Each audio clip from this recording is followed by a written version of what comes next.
George on the wing over the top of McCollum. Double Brandon Ingram or Valanciunas or even McCollum because he's not stretching the floor. But for New Orleans, maybe not putting up points, but stopping points from being scored. Batum, clean look at a three. The triple is good, and the Clippers take their first lead. He has a beautiful stroke, but, you know, as you know, Brian, sometimes, or a lot of times, it's not the form, it's in between the ears. Dueling banjos as Paul George rips the chords. Hayes tries to play a little around. Brown's now 4 for 8. Pelicans have won all 3 games against the Clippers, and it has not been pretty. Air ball by... They'll make you pay.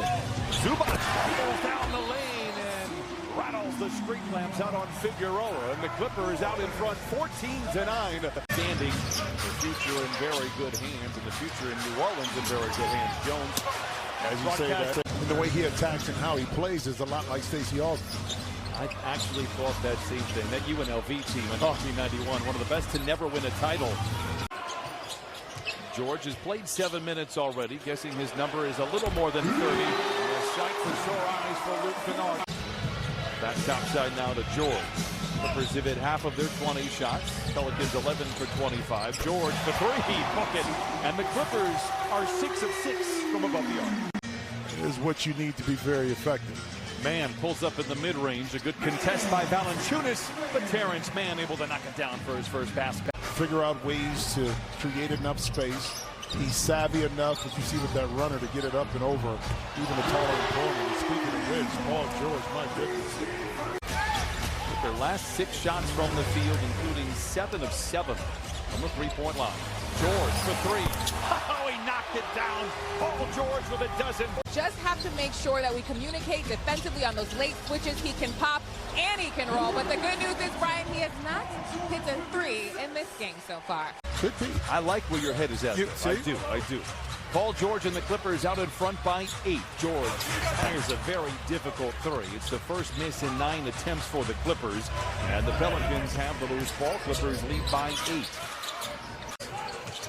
Minute gone by in this second quarter. George shows off the handles, the footwork, and then a nice recovery by Marshall to tap it out of bounds.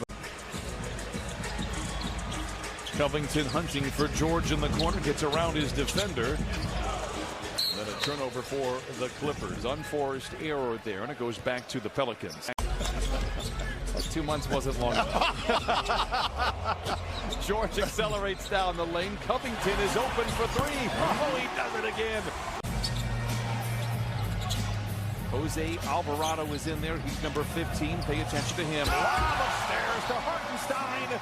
You gotta get up to throw down. Just released, I believe, 6:30 tips for both games. Herb Jones gets downhill, challenges Ivica Zubac, loses that challenge, and the Clippers have it.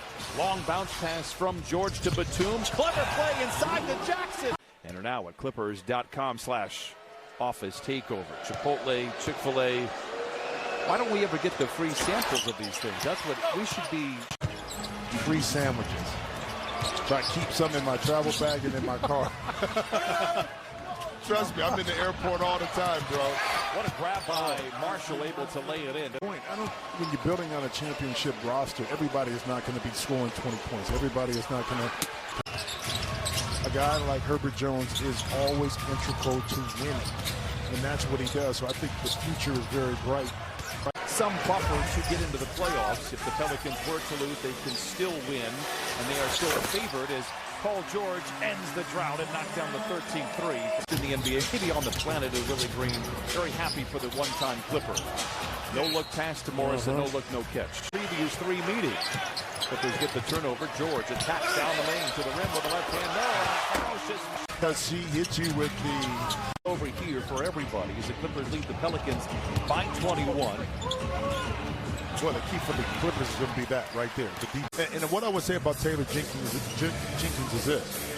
19-2 without Ja Morant. Says something in regards to how they play. It doesn't really change. The highlights may not be there. By 21. Ingram dumps it to Nance. Tied up on the way up by Covington, and the Clippers tear it away. And the shot clock is turned off. They'll have the final say of this third quarter. Mann left alone for a moment, but lobs it to George instead. spins, fades, fires halfway down, but Terrence Mann, as he's one to be, right place, right time.